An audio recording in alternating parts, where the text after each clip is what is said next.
Hi friends, ഞാൻ സജ ഫാത്തിമ. ഇന്ന് എനിക്ക് ഏറ്റവും ഇഷ്ടപ്പെട്ട ഫുഡ് സലാഡാണ് ഞാൻ ഉണ്ടാക്കാൻ പോകുന്നത്. അത് നിങ്ങൾക്ക് കാണിച്ചു തരാം. Okay,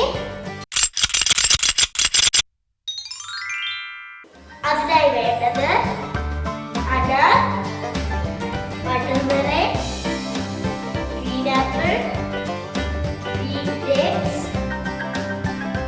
mosambi, sugar, fresh cream, MilkMaid. Let's start.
Icecream.